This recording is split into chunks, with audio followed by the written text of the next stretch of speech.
আপোনালোকে কেতিয়াবা ভাবিছেনে আমি ব্যৱহাৰ কৰা এই বাইবেলখন আমি কেনেকৈ পালো বা এই বাইবেলত থকা 66টা কিতাপ 66 বুক কেনেকৈ কম্পাইল কৰা হ'ল কেনেকৈ সন্নিবিষ্ট কৰা হ'ল একলগ কৰা হ'ল তেনেকুৱা বাইবেলৰ বাহিৰে বহুবোৰ কিতাপ আছিল এতিয়া ফৰ এক্সাম্পল এপক্ৰিফা বুলি এটা আছে য'ত নেকি বহুত কিতাপবোৰ আছে তাতো ভাল ভাল কথাবোৰ লিখা আছে কিন্তু সেই কিতাপসমূহক বাইবেলত সন্নিবিষ্ট কৰা নহল আৰু আছে gospel of Thomas gospel of Marie এনেকা বহুত ধৰণৰ কিতাপবোৰ আছে যাক নেকি আজি বাইবেলত সন্নিবিষ্ট কৰা নহল অনলি 66 বুক যি আজি আমি ব্যৱহাৰ কৰো তাক ঈশ্বৰৰ নিশ্চাখিত বাক্য আৰু ফাইনেল অথৰিটি বুলি আমি ব্যৱহাৰ কৰি আছো কিন্তু সেই কিতাপসমূহক কেনেকৈ ব্যৱহাৰ কৰা নহল তো প্ৰিয়সকল আহক আজি আমি এই বিষয়ে শিকিম তো এই ভিডিঅ'টো সম্পূৰ্ণৰূপে চাই থাকক as a Christian we must learn about this things সকলোকে প্ৰেজ দ্য লৰ্ড আৰু জয় মেছি অসমীয়া খ্ৰীষ্টান সমাজ চেনেলত সকলোকে স্বাগতম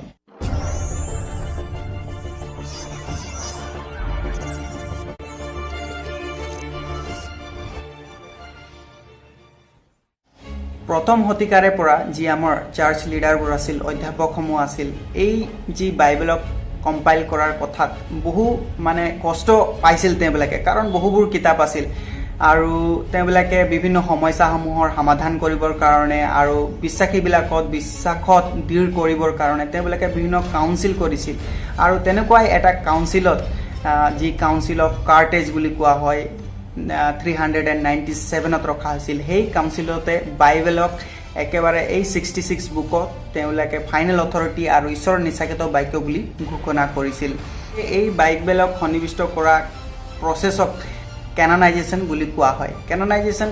শব্দটো কেননৰ পৰা লোৱা হৈছে এটো সিম্পলি মানে তেওঁলোকে এটা গাইডলাইনছ লৈছিলে ৰুল ৰেগুলেশ্যন যাৰ দ্বাৰা নেকি এই বাইবেল 66 বুক তেওঁলোকে নিৰ্বাচন কৰি বাইবেলত সন্নিবিষ্ট কৰিছিলে তো যেতিয়া তেওঁলোকে এই বাইবেল কম্পাইল কৰিবলৈ সেই সভাত বহিছিলে পুৰণি নিয়মৰ যি 39 বুকস আছে 39টা কিতাপ আছে তাৰ বিষয়ে তেওঁলোকক বেছি মানে কষ্ট হোৱা নাছিল কাৰণ এই কিতাপসমূহ জিহুদীবিলাকে আগৰে পৰা একলগ কৰি থৈছিল আৰু তেওঁলোকে ঈশ্বৰৰ নিশ্চাখিত বাক্য বুলি বিশ্বাস কৰি তেওঁলোকে ব্যৱহাৰ কৰিছিল তো পুৰণি নিয়মৰ কিতাপসমূহক ল'বৰ কাৰণে কোনো সমস্যা হোৱা নাছিল কিন্তু নতুন নিয়মৰ কিতাপসমূহ যি বহুত কিতাপ আছিল তেওঁলোকৰ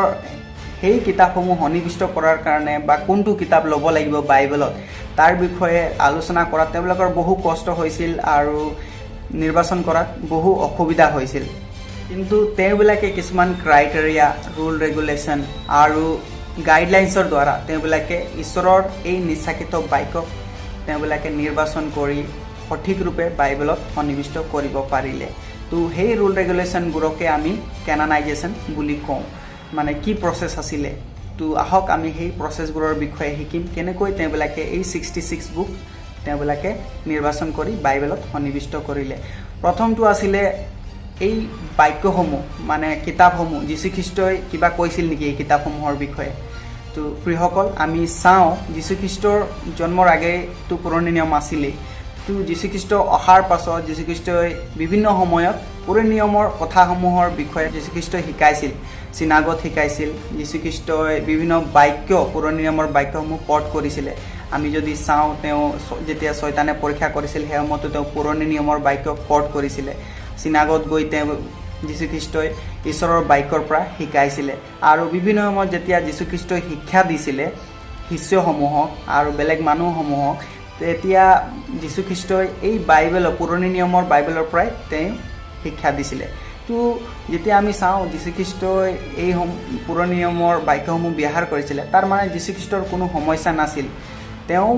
মানে এই বাইবেলৰ 39 বুকছক পুৰণি নিয়মৰ তেওঁ ঈশ্বৰৰ নিশ্চাখিত বাক্য বুলি লৈছিল তাৰ সেয়েহে যেতিয়া বাইবেল সন্নিবিষ্ট বাইবেল যেতিয়া কম্পাইল কৰিবলৈ কাউন্সিল বহিছিলে তেতিয়া কোনো প্ৰব্লেম হোৱা নাছিলে কাৰণ যীশুখ্ৰীষ্টই নিজেই মানে এপ্ৰুভ কৰিছিলে এই 39 বুকস তো এইটো আছিলে প্ৰথম প্ৰচেছ যীশুখ্ৰীষ্টইও পুৰণি নিয়মৰ কথাবোৰ ব্যৱহাৰ কৰিছিলে সেই কাৰণে তেওঁবিলাকে মানে কোনো সমস্যা নোহোৱাকৈ 39 বুকস বাইবেলত লৈ ল'লে কিন্তু নতুন নিয়মৰ বাবে বিভিন্ন প্ৰচেছ আছিলে তেওঁলোকৰ প্ৰথম যি ক্ৰাইটেৰিয়া আছিল গাইডলাইনছ আছিল সেইটো হৈছে এই কিতাপসমূহ পাচনিসমূহৰ দ্বাৰা লিখা হৈছিলেনে বা তেওঁবিলাকৰ কোনো ক্লোজ ৰিলেটিভ আৰু তেওঁবিলাকৰ সংগীসমূহৰ দ্বাৰা লিখা হৈছিলে নেকি, তো সেইটো আছিলে প্ৰথম ক্ৰাইটেৰিয়া। তাৰ মানে তেওঁবিলাকে চাব এই কিতাপখন পাচনিসমূহ কোনোবা পাচনিৰ দ্বাৰা লিখা হৈছিলে নে তেওঁৰ ৰিলেটিভ। যদি হোৱা নাই তো তেওঁবিলাকে ভালদৰে এক্সামাইন কৰি তেওঁবিলাকে বহিষ্কাৰ কৰিছিলে বা তেওঁবিলাকে সন্নিৱিষ্ট কৰিছিলে। তো তেনেকুৱা কিতাপ যেনে ডক্টৰ লুকে লিখিছিলে, তেওঁ যীশুখ্ৰীষ্টৰ শিষ্য নাছিলে, কিন্তু তেওঁ পাচনি হিচাপে লোৱা হৈছিলে আৰু তেওঁ খ্ৰীষ্টৰ শিষ্যৰ পৰা তেওঁ কথাবোৰ জানি এই যি সুবাৰ্তা লিখিছে লুক। আৰু দ্বিতীয় যি ক্ৰাইটেৰিয়া বা গাইডলাইনছ আছিলে সেইটো হৈছে এই কিতাপসমূহ যাক নেকি বাইবেলত সন্নিৱিষ্ট কৰা হ'ব সেই কিতাপসমূহ ঈশ্বৰৰ সত্যৰ বিষয়ে কয়নে, তাৰ শিক্ষাসমূহ অৰ্থডক্স হয়নে। তো তেনেকুৱা শিক্ষাসমূহক লৈ কিনে যেনেকৈ আমি যদি কথা পাতোঁ বুক অফ ইব্ৰী কিতাপৰ যি লিখকৰ বিষয়ে আমি সম্পূৰ্ণৰূপে সঠিক ৰূপে নাজানো কোনে লিখিছিলে, কিন্তু তাত যি শিক্ষা দিয়া হৈছে সেই শিক্ষাসমূহ পুৰণি নিয়মৰ কথাক আৰু বহুত মানে অৰ্থডক্স ভাল টিচিংবোৰ আছে। তো তেনেকুৱাবোৰ কথাক লৈও তেওঁবিলাকে কি কৰিছিলে, কিতাপ নিৰ্বাচন কৰিছিলে। অ'কে, এই কিতাপটো যে বাইবেলত সন্নিৱিষ্ট কৰা হওক। আৰু সেই কিতাপসমূহ আৰু পুৰণি মণ্ডলীৰ প্ৰথম শতিকা দ্বিতীয় শতিকাৰ বিশ্বাসীবিলাকেও ব্যৱহাৰ কৰিছিলে বুক অফ ইব্ৰী। তো সেইকাৰণে তেওঁবিলাকে সেই কিতাপটো বাইবেলত সন্নিৱিষ্ট কৰিলে। আৰু তৃতীয়টো হৈছে সেই কিতাপ যি বাইবেলত লোৱা হ'ব সেই কিতাপখিনি পুৰণি মণ্ডলীৰ যি বিশ্বাসীসকল আছে তেওঁবিলাকৰ কাৰণে ৰিলেভেণ্ট হয় নাই তাক তেওঁবিলাকে চাইছিলে। তাৰমানে যি শিক্ষা দিয়া হৈছে সেই কিতাপখনত লিখা হৈছে সেই কিতাপখন মানে ৰিলেভেণ্ট হয় নে নাই, সেই শিক্ষাসমূহ প্ৰযোজ্য হয় নে নাই, উপযোগী হয় নে নাই, তাৰ বিষয়ে তেওঁবিলাকে আলোচনা কৰিছিলে আৰু কিতাপ লৈছিলে বা বহিষ্কাৰ কৰিছিলে। চতুৰ্থ যি ক্ৰাইটেৰিয়া বা গাইডলাইনছ সেইটো আছিলে এই যি কিতাপসমূহ বাইবেলত লোৱা হ'ব সেই কিতাপসমূহ পুৰণি মণ্ডলীৰ বিশ্বাসীবিলাকে ব্যৱহাৰ কৰিছিলে নে নাই। সেই পুৰণি মণ্ডলীৰ বিশ্বাসীবিলাকে যি প্ৰথম শতিকাৰ পৰা সেই কিতাপখন ব্যৱহাৰ কৰিছিলে নে নাই, সেই কিতাপসমূহৰ কথা তেওঁবিলাকে পাতিছিলে নাই বা মণ্ডলীত শিক্ষা দিছিলে নাই সেই কিতাপসমূহৰ দ্বাৰা। কাৰণ 397লৈকে বাইবেলটো কম্পাইল কৰা হোৱা নাছিলে, তাৰ আগতে কিতাপবোৰ লিখা হৈছিলে। সেই কিতাপসমূহ মণ্ডলীত ব্যৱহাৰ হৈছিলে নে নাই তাক তেওঁবিলাকে চাইছিলে। আৰু শেষত আমি চাব লাগিব যে যদি ঈশ্বৰে এই বাক্যসমূহ দিছে, ঈশ্বৰে যদি মানুহক ইনস্পায়াৰ কৰিছে লিখিবৰ কাৰণে তেওঁৰ বাক্য, তেন্তে নিশ্চয় ঈশ্বৰে বুদ্ধি দিছিলে যিবিলাকে সেই কাউন্সিলত বহি আছিলে এই 66 বুকক ল'বৰ কাৰণে বা এই 66 বুকক এপ্ৰুভ কৰিবৰ কাৰণে ঈশ্বৰে তেওঁবিলাকক জ্ঞান বুদ্ধি দিছিলে। তাক আমি বিশ্বাস কৰিব লাগিব।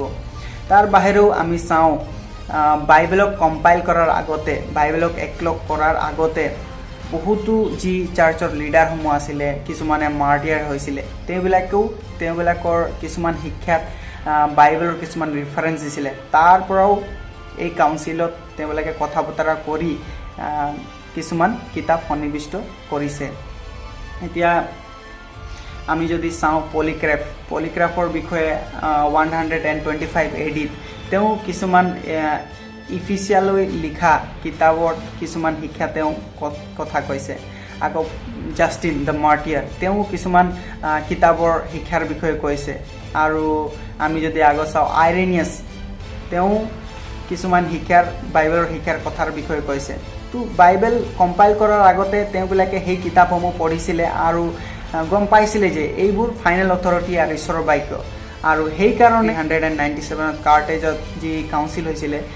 বাইবেল কম্পাইলৰ কাৰণে, তাত তেওঁবিলাকে সেইবোৰ কথাও আলোচনা কৰিছিলে। এই কিতাপসমূহ আমাৰ আৰ্লি খ্ৰীষ্টান মানে যিবিলাক লিডাৰ আছিলে তেওঁবিলাকে এই কিতাপসমূহৰ দ্বাৰা কিছুমান কথা ব্যৱহাৰ কৰিছিলে নেকি, তো তেওঁবিলাকে চাই এই কিতাপসমূহক লৈছিলে। তো প্ৰিয়সকল,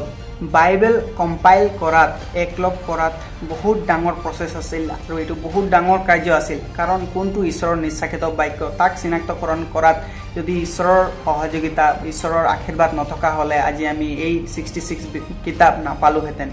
তো আমি বিশ্বাস কৰোঁ এই যি 66 কিতাপ লোৱা হৈছে এইটো ফাইনেল অথৰিটি আৰু যি কিতাপসমূহক বহিষ্কাৰ কৰা হ'ল সেই কিতাপসমূহত কিছুমান মিছা শিক্ষা আৰু কিছুমানে আনৰ নামত লিখা কিতাপো আছিলে যেনেকৈ মানে গস্পেল অফ থমাছ বা গস্পেল অফ ফিলিপ তো তেনেকা ডিসাইপলৰ নামত লৈ কিনে কিছুমানো লিখিছিলে তো সেইকাৰণে সেই কিতাপসমূহ বহিষ্কাৰ কৰি জ্বলাই দিয়া হৈছিল প্ৰিয়সকল তো ঈশ্বৰৰ আশীৰ্বাদ থকাৰ কাৰণে আজি আমি এই 66 কিতাপ 64 কিতাপ ঈশ্বৰৰ নিশ্চায়িত বাক্য হিচাপে আমি পালোঁ এইটো এটা ঈশ্বৰৰ বহুত ডাঙৰ আশীৰ্বাদ আৰু আমি সেই যি 397th কাউন্সিল পঢ়া হৈছিল তেওঁবিলাকৰ প্ৰতিও বহুত মানে কৃতজ্ঞ হোৱা প্ৰয়োজন কাৰণ তেওঁবিলাকে এক সিদ্ধান্ত লৈ এই 66 কিতাপ তেওঁবিলাকে সন্নিৱিষ্ট আৰু একলগ কৰিলে তো প্ৰিয়সকল মই বিশ্বাস কৰোঁ এই যি বাইবেলৰ বিষয়ে আমি শিকিলোঁ এই বাইবেল আমি কেনেকৈ পালোঁ 66 বুক বাইবেলক কেনেকৈ কম্পাইল কৰা হ'ল একলগ কৰা হ'ল এইবোৰৰ দ্বাৰা আপোনালোকে আশীৰ্বাদ প্ৰাপ্ত হৈছে এইবোৰ কথা নিশ্চয় আমাক জনা উচিত আমি যি হলি বাইবেল ব্যৱহাৰ কৰোঁ ঈশ্বৰৰ নিশ্চায়িত বাক্য ফাইনেল অথৰিটি হিচাপে কেনেকৈ কম্পাইল কৰা হৈছিল তো মই বিশ্বাস কৰোঁ এই সকলো দ্বাৰা আপোনালোকে আশীৰ্বাদ প্ৰাপ্ত হৈছে আৰু আনকো এইবোৰ শিক্ষা আপোনালোকে দিব পাৰে প্ৰেইজ দ্য লৰ্ড সকলোকে ঈশ্বৰ আশীৰ্বাদ কৰক